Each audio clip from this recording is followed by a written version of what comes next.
Hey, what's up everyone out there? Welcome back to the channel, ladies and gentlemen. CHILLSCISSORS here. We are back at it again with another fantastical pickups week. This is going to be probably the biggest pickups video to date per capita. So we're looking at over 20 games added to the GameCube collection. We're, Nintendo Wii, PlayStation 5, Xbox Series X games. We got figurines, toys, collectibles, and one big collector's edition. Stay tuned for that. If you haven't done so already, make sure you subscribe here if you want to tune in for further gaming content. You gotta hit that subscribe button. I really appreciate it. If you like the video, smash that like button so hard it turns blue. Help boost me up the YouTube algorithm to help reach me out to fellow game collectors and enthusiasts just like you. Without further ado, this week's pickups. Man, I'm so over the freaking mountain excited about the just sheer GameCube volume that I've been able to pull a trigger on and find at a decent price. In this market, it's very difficult, it's very competitive, but take a look at this mound, oh god, of Nintendo game goodness with some other goodies in there, and then some huge collectibles added to their statues, toys, figures, whatever you want to call them. So first and foremost, we'll start off with a couple of these collectibles. I'm not a pop guy. I don't, and I did not buy into the whole pop culture thing where you collect, hundreds and hundreds of these different pops. I'm more of a statue guy.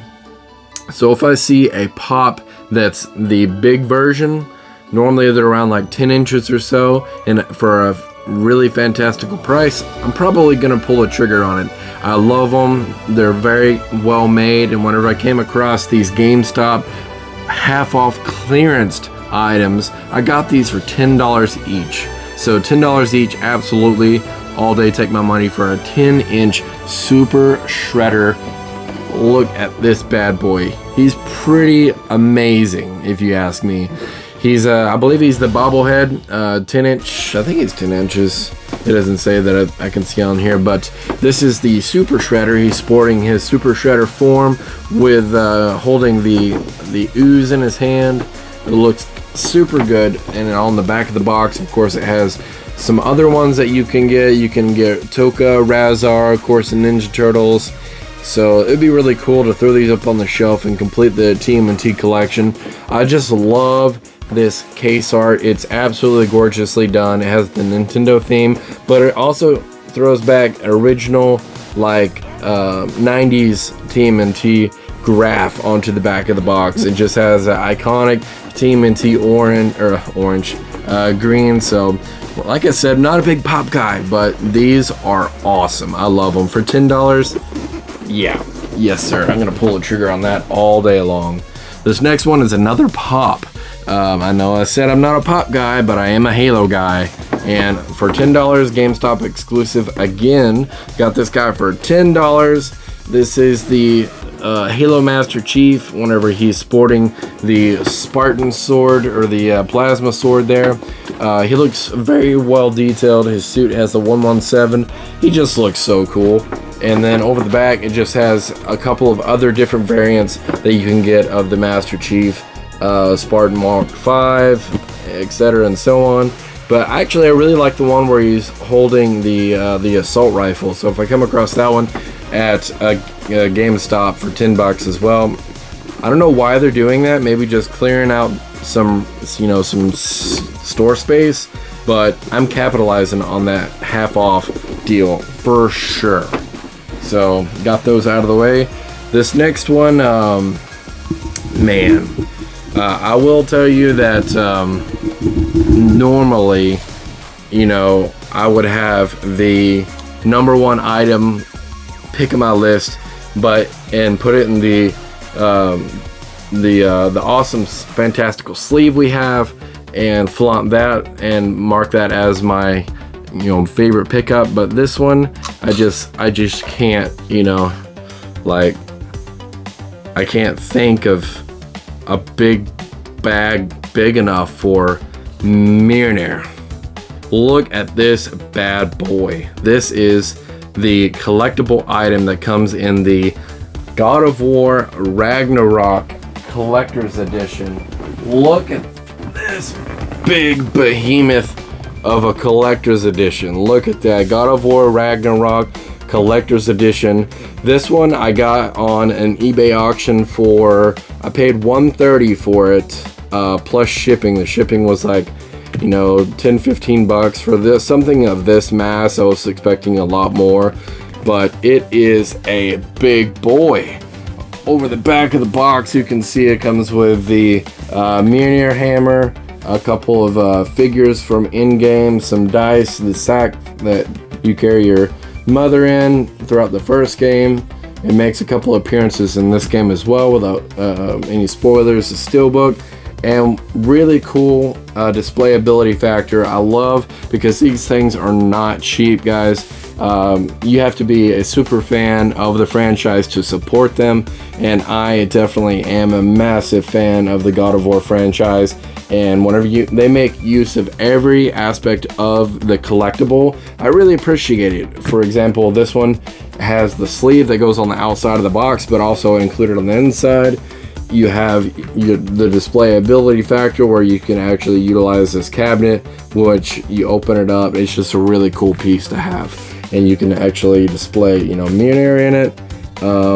But man, this thing is a behemoth of a collector's edition. I was so sad I missed out on the actual launch pre-order. They sold out so fast. So actually, upon my surprise, got one at a really decent price. I threw out a lowball offer just expecting someone to decline it, and they actually accepted my offer. I don't know, don't ask me, but $130 for something that retail was $200 plus tax. Give me it all day long. And look at this collectible. It is super detailed, embroidered, and it's got some heft to it. The handles actually has real leather wrap, which is really cool, and then the hilt has a little piece of cardboard to keep it straight, tried and true. But I want to put this directly back where I got it from in the collector's edition, and to preserve it, because this thing is bad to the bone. Just, I love it. Look at that thing. Beautiful. Beautiful, beautiful. So, moving right along, we'll knock out some few odds and ends here, and then we'll get into the GameCube games. The GameCube games. Man, I've been on full-scale GameCube hunt mode for the better part of this year, and we have surpassed over 200 GameCube games added to the library. So we're coming up, you know, close to half of the North American covers. We have most of what I want. There's still some AAA titles and some gems that I know I'm going to have to save up for a considerable amount of time to get to our goal, our end game, which is a complete North American GameCube collection in the library department. So man, it's been a journey, and everywhere I go, the first place I go to is the GameCube section, even whenever I wasn't heavily into the GameCube library, as in for a brief period of time, you know, it was just there was a specific set of titles that I was after. I wasn't going for a complete set, but now I've shifted gears and I've decided that this is one thing that I would like to do within my lifespan, is to own that complete library. So we'll see what we can do, but this breaks over 200 North American copies, and that's a victory for me, because these things are so difficult to get your hands on. Everywhere you go, they're just completely plain Jane, blown out, and if you do find something, it's probably overpriced. So let's go ahead and jump into some games here. One negative thing to say about the collector's edition for the Ragnarok is it doesn't come with a physical copy to the game. I don't know what that's about. Don't even get me started on that content problem right there. You know, you pay over $200 for something, you expect it to come with the game physically. This is ridiculous. So of course, like War Train, I know you feel me on this one. We got our physical copy. This is, of course, the launch edition. So it comes with some bonus content for Kratos, Risen Snow Armor, and Atreus has Risen Snow Tunic for cosmetics. So, yeah, it was interesting. I actually used and redeemed my code. Pretty cool skins, nothing too crazy, but had to pick up a physical copy of this game just to have on the shelf. It is a freaking masterpiece. I love it, love it, love it.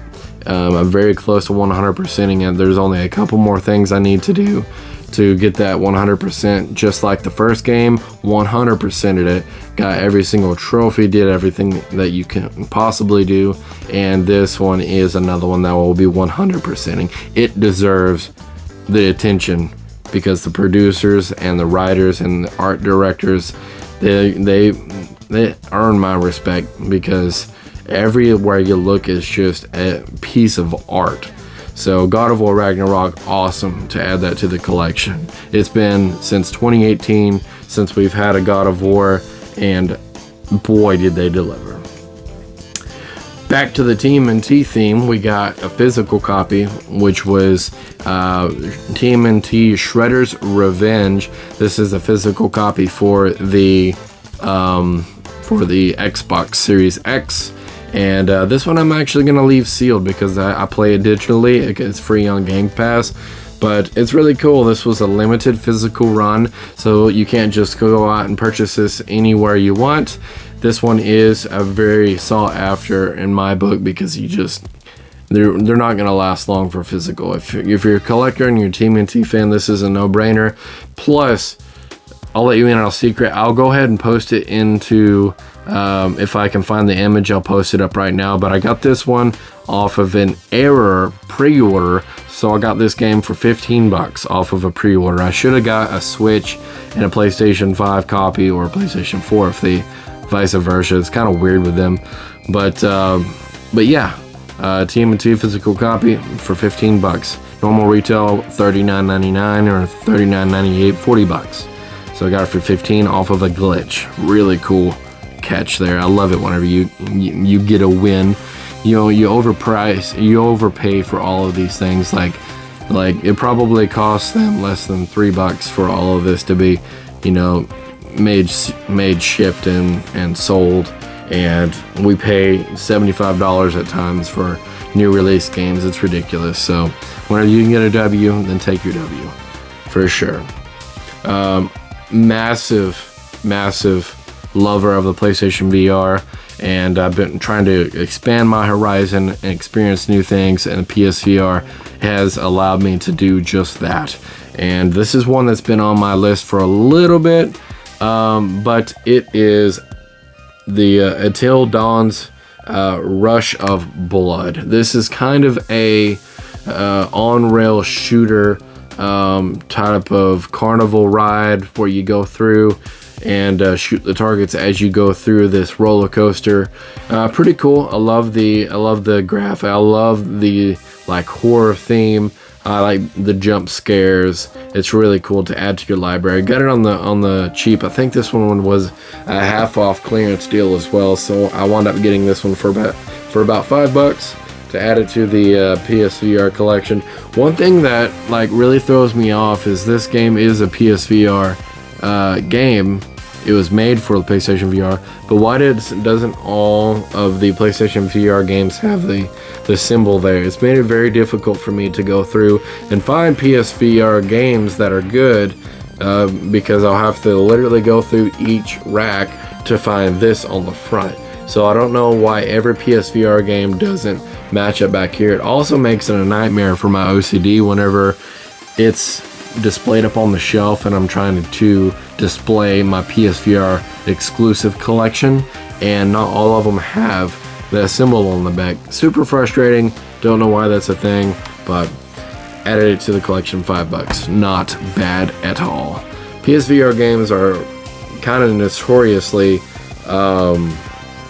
short, and I found that to be the case on this game as well, so kind of a letdown on the length there. But this next one is a Nintendo Wii U version of the Super Mario Maker. This is the paperback version. Inside comes with an art book, really cool stuff, and of course the copy of the game.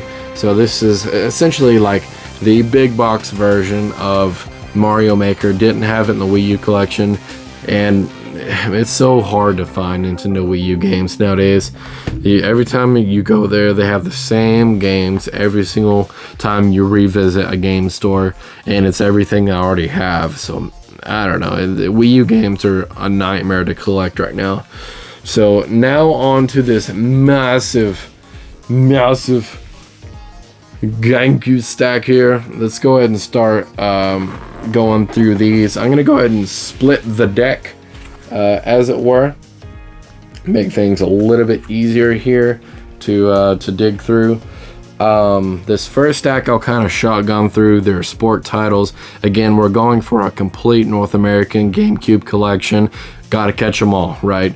So I went through and pulled out every sport title that my local game store had, and went through and asked them, on this lot, would you take $2 a piece? And they actually went through the lot and said, on these we can do $2 each. So for $2 each, we scored a massive stack of your sport titles, and we got NHL 2004, we got NBA 2K2, we got NFL 2K3, we got Madden 06, Madden 05, FIFA 2003, NBA Live 2005, All-Star Baseball 02, NHL 2003. I know one of the NHL games are really expensive. It's like a $40 game. So that one's going to be painful to pay that much. Maybe it's a good game. I don't know. I've seen a lot of people bringing back up the hockey games and really enjoying those. So maybe I ought to give them a chance. You never know. I always say never listen to other people's reviews. Make your own review and your own decisions, because I can't tell you how many times I've watched a review on something that I completely disagree with. Everybody has their own perspective on things, for sure. This next one is Madden 2002. And I got each one of those. Let's see, 1, 2, 3, 4, 5, 6, 7, 8, 9, 10. 10 sport titles for $20. Not bad. 10 games, $20. Can't beat it. Gotta have them. You know, it's gonna sting pulling on triggers for games I particularly wouldn't normally play, but again, we're going for a complete collection. This next set is a lot more interesting. Big old bad boys, large variety, some really good gems in here. And we'll go ahead and start off with Dakar 2. This is a racer rally game, so it's got some offset stuff. So it's got like some rally cars, motorcycles, big buses, kind of a rally dirt rally type of game. Pretty cool. Me and the missus sat down and enjoyed this one a little bit. And most of these I got for a really good deal as well. So I'll say that I haven't pulled a trigger on something that's been overpriced or above price charting. So it's always been under. We got ATV2 Quad Power Racing. Most of these are a lot of fun. You get to do, you know, tricks, stunts, roll around. Really fun multiplayer aspect on this one. So really pumped to add that one to the collection. Need for Speed Hot Pursuit 2. This was a staple back in the day, so whenever this one came out, it was all the rage. You know, all the kids in class were talking about it, and it's a fun game. It's got a lot of nostalgia factor in it for me, but open road thrills, Be a Cop was a new addition to be able to play in those different modes. So Need for Speed Hot Pursuit 2. This is my probably my favorite pick out of the GameCube library for this week. My top pick for sure was a collector's edition, but for the specific GameCube genre, then I finally found a copy. It's been forever. I don't think I've ever came across this in the wild, but welcome to Animal Crossing. Finally got a complete copy of Animal Crossing on GameCube. Super clean title, but had to pick it up. I walked in and they had it for $30, and it normally goes for about 50-60 bucks complete online. So I was like, yeah, I'm pulling the trigger on that. Didn't really have the money for it, but I had to have it. It was just one of those that if I didn't pick it up that day, it would not last it on the shelf. The guy said, I literally just bought this and put it in the display case, and that's where it's set for about 15 minutes, and then here I am talking to you now. So most of these people were picked up out of that lot. Finally somebody came out and sold a bunch of GameCube stuff. This next one I got for free off of a trade. So I got Time Splitters 2. These can get quite pricey. They had Time Splitters 1, but they wanted like 75 bucks for it. Not happening, but they had a reasonable price on Time Splitters 2. So I played this one a little bit. This is very like James Bond-y and like 007-64-esque. The graphics were actually quite shocking. Actually, I played it and I was like, these graphics are actually pretty good. For the GameCube era generation, but really cool one to add to the collection.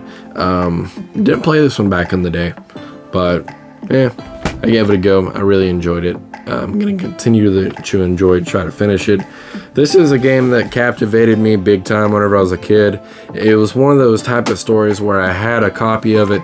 I couldn't play it because I was out of town, but I talked my parents and begged my parents into letting me purchase a game, and it was The Hobbit for the Nintendo GameCube. This one, in my eyes, is a hidden gem. It's very, very well done. From the kooky characters to the animated scenes to the stealth elements that they throw in there here and there, but super glad that I finally found a copy of this for the Nintendo GameCube. Now I just need to find Two Towers and Return of the King, and my Lord of the Rings set will be complete there because I already have Third Age. Burnout, this one is has a cult following on it. A lot of people swear by this gaming franchise, and I can see why. I played it, super enjoyed it. Burnout for GameCube, happy to add that one to the collection. Scooby-Doo Mystery Mayhem, very well done. The graphics and the voice acting, the graphics, the story was pretty well done as well. Super pumped to add that one to the collection. Now, this is one that I purchased for the original Xbox, and I was expecting for it to completely blow my mind. I'm stepping into the newer generation. I'm expecting, pretty much like Xbox 360 graphics. I don't know why, but that was my expectation. And Conflict Desert Storm. Back in the day, I was sorely disappointed in this game. I think I wound up actually returning it under the 24-hour if you don't like it, return it policy at my local game store. But Desert Storm, I replayed it. I have nostalgia for it, but it's there. It is what it is. It's not a great game, not a bad game, but it's a game. So this one I didn't even know existed prior to actually picking it up. But we got World Tour. This one's soundtrack is bad to the bone. It is so good. Think Tony Hawk, meets I don't even know what to compare it to. It's like a Tony Hawk game meets like a Meet the Ghoulies type game, but I didn't even know it existed. But picked it up on the cheap. I think it was like $7.99. But I've been playing it non-stop. It's so much fun. It's very like Tony Hawk Pro Skater-esque, but you're on a scooter with a motor on it, and you can, do tricks, ride around, do side missions, grind, jump, do flips and stuff like that. It's really cool. You got a skill meter and all of those type of things. All right, we got SSX on tour. SSX is a very fun franchise. This particular one sports Peach, Mario, and Luigi that you can play as. This one I found to be very difficult. I don't know why, but I just couldn't get the controls on it. So maybe I need to spend a little bit more time with it. But SSX on Tour, happy to add that one to the collection. Cool that they adapted original OG, you know, Nintendo characters into it. It just makes it a little bit more unique. Anytime I come across a Nickelodeon game for the GameCube, I'm all over it. This one's Nickelodeon Party Blast. Play as, you know, your favorite characters from SpongeBob, Jimmy Neutron, Rugrats, Wild Thornberrys. You got some Rocket Power characters in there, but it looks like I haven't played it yet, but this one's like, it looks like it's like a bash 'em up mini game, kind of a family oriented style game. It's a Nickelodeon game, so you can imagine. But that is it, ladies and gentlemen. We have added over 22 titles back to the Nintendo GameCube library, as well as a mountain of others. So that is it. Again, thank you all if you've made it this far into the video, and thank you all for liking, commenting, and subscribing. I'll catch you all in the next pickups video. Laters.